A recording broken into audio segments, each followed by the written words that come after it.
Hola, hola, de nuevo por acá. Hoy vamos con la presentación de interés compuesto.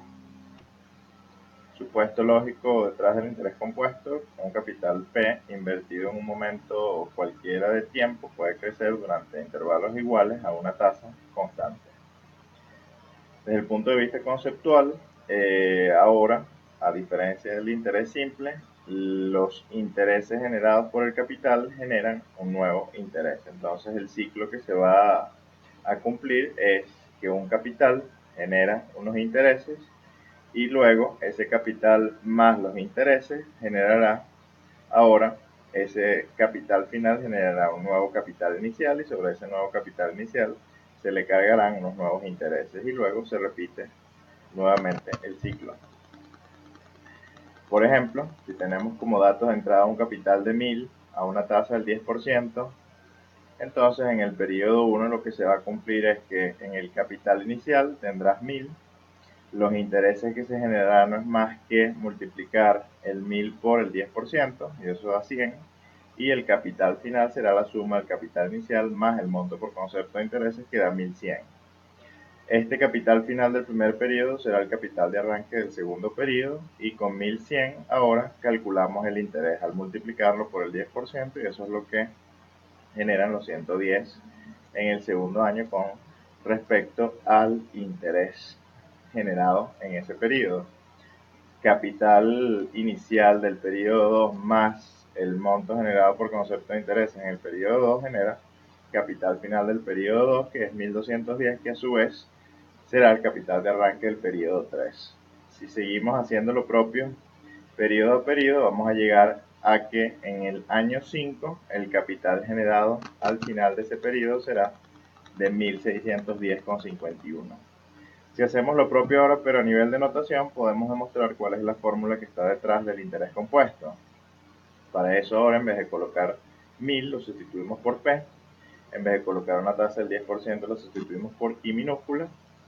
Y ahora, en el periodo 1, tendrás capital inicial P, los intereses será P por I, que es esto que está aquí, y el capital final será P más P por I. Haciendo factor común, generas entonces que el capital final al cabo del periodo 1 será P multiplicado por 1 más I elevado a la 1. Ese capital final del periodo 1 será igual al capital inicial del periodo 2. Entonces P multiplicado por 1 más I elevado a la 1.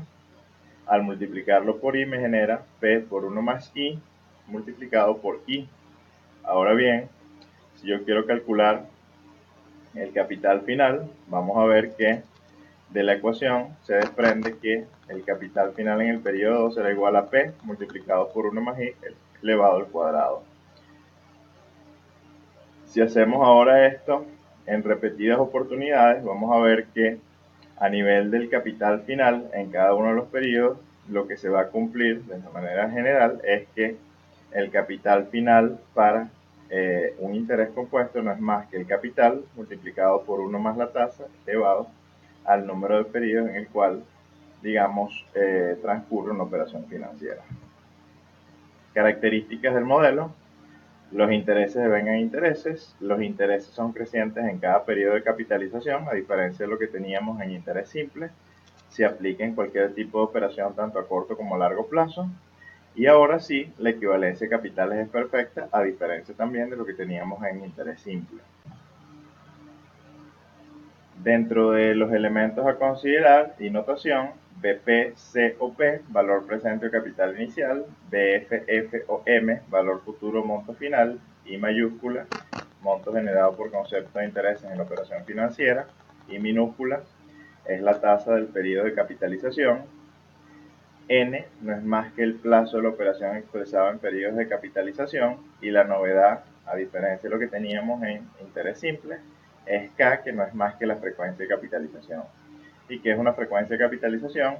Dentro de un periodo de capitalización no es más que el intervalo de tiempo al final del cual se ganan los intereses. En el caso, por ejemplo, de una cuenta de ahorros en bolívares, generalmente la tasa que nos da el banco es una tasa nominal anual capitalizable mensualmente. Eso quiere decir entonces que como la capitalización es mensual, al final de cada mes me van a depositar o me van a abonar a mi cuenta un monto por concepto de interés.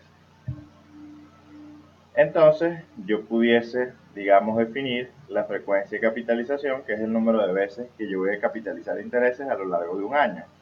Si el interés se compone mensualmente, entonces la K será igual a 12, porque en un año hay 12 meses.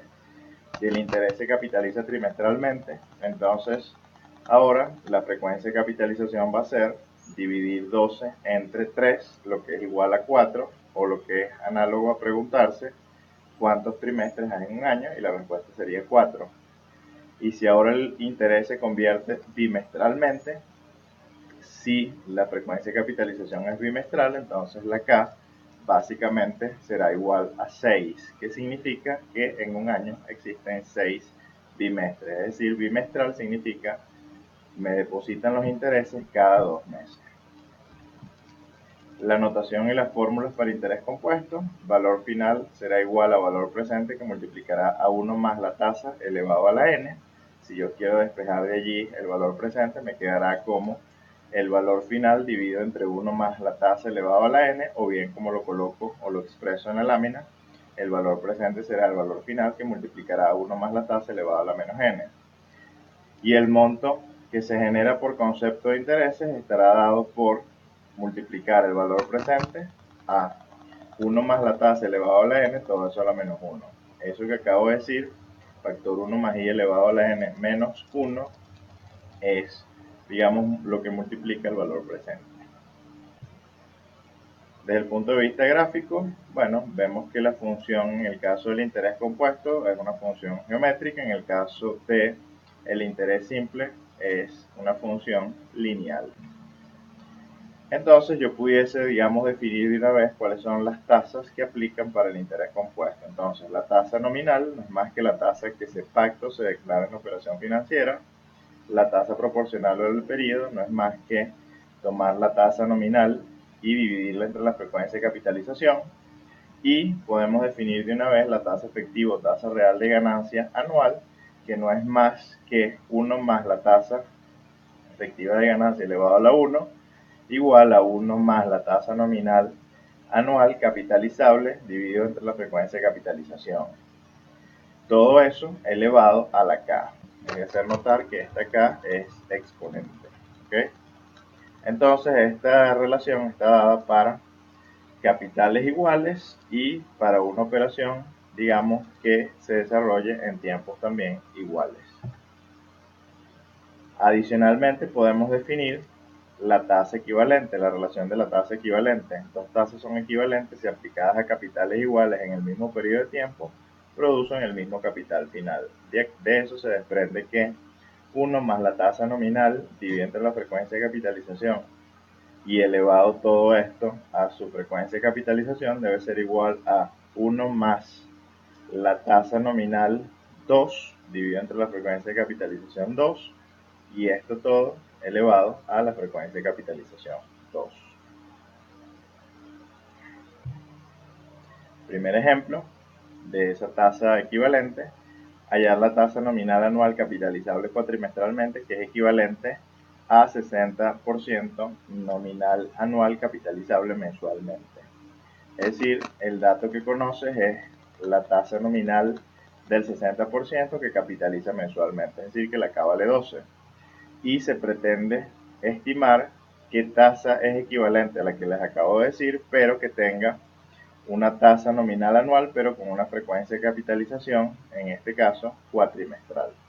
Entonces definimos nuestra ecuación: 1 más el 60% dividido a su frecuencia, que es 12, elevado a la 12, debe ser igual a 1 más la tasa nominal anual dividida entre 3, que sería la frecuencia de capitalización cuatrimestral, elevado a su vez a la 3.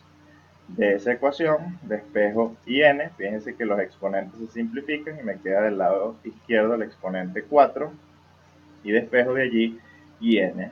Al despejar n, el resultado será que una tasa equivalente al 60% nominal anual capitalizable mensualmente es 64.65% nominal anual capitalizable cuatrimestralmente. Es decir, que si yo agarro un mismo capital, por ejemplo 100, y me lo llevo un año a, primero, a la tasa del 60% dividido entre 12, y bien en el segundo caso hago lo propio, llevarme esos 100, pero ahora una tasa del 64.65% dividido entre 3, voy a llegar al mismo valor final para efectos del año, como operación financiera, digamos, en cuanto a su duración. Entonces, comenzamos con los ejercicios, digamos, propuestos en la presentación, y arrancamos con el primero. Se invierte 1,5 millones durante 8 meses a la tasa del 20% nominal anual capitalizable mensualmente. Pregunta: ¿cuál es la tasa efectiva de la operación? Para resolver este ejercicio hay dos maneras de hacerlo. La primera es aplicar la relación de tasas efectivas, que es lo primero que vamos a hacer, y para ello me voy a Excel. Fíjense que si ustedes pasan Excel, van a ver aquí el ejercicio ya elaborado. Entonces, dado que conocemos la tasa nominal anual del 20%, capitalizable mensualmente, es decir, que la K vale 12, entonces aplicamos la relación. Entonces podemos decir que 1 más la tasa del 20% dividido a 12 y todo eso elevado a la 12 debe ser igual a 1 más la tasa efectiva anual elevado a la 1. Al despejar de aquí la tasa efectiva anual, fíjense que el resultado les va a dar exactamente igual a la solución propuesta, que es 21.94. Si ahora volvemos a la presentación, podemos ahora resolver el ejercicio por otra vía. La otra vía, ¿cuál es? Dado que conozco el capital inicial, dado que conozco la tasa y dado que conozco el tiempo, entonces puedo hallar el valor final y luego, con el valor final, el capital de arranque y la duración de la operación, puedo despejar la tasa efectiva, y eso es lo que hago por acá. Si el capital inicial es de 1,5 millones, ese 1,5 millones lo voy a colocar a la tasa del 20% anual capitalizable mensualmente. ¿Por cuántos meses? 8 meses, que es lo que dura la operación. Resultado: 1.712.063,77. Ahora, ¿qué hago? Relaciono este 1.712.063,77 a 1,5 millones multiplicado por 1 más la tasa efectiva, que es la que declaro para poder hallar, anual, y como aquí trabajo en años, el exponente, juro, tiene que estar en años, y debe ser la cantidad de años que dura toda la operación financiera. Como la operación financiera dura 8 meses, entonces llevo 8 meses en este caso a un año, y eso es, si un año son 12 meses, 8 meses será X. Eso implica entonces que es la fracción 8 sobre 12. Entonces, de esta ecuación despejo ahora tasa efectiva, y la tasa efectiva les va a resultar en 21.94% anual, que era exactamente igual a la solución elaborada de la manera que lo hicimos en la hoja de cálculo, es decir, utilizando de una vez la tasa o la relación de las tasas efectivas anuales. ¿Okay? Espero que les guste este video. En el siguiente video, que sería la parte 2 de interés compuesto, estaremos resolviendo el ejercicio 2, 3, 4, 5, 6, 7 y 8 propuesto en esta presentación. Si les gustó, no olviden darle like, y gracias por seguirme en mi canal de YouTube. Chau.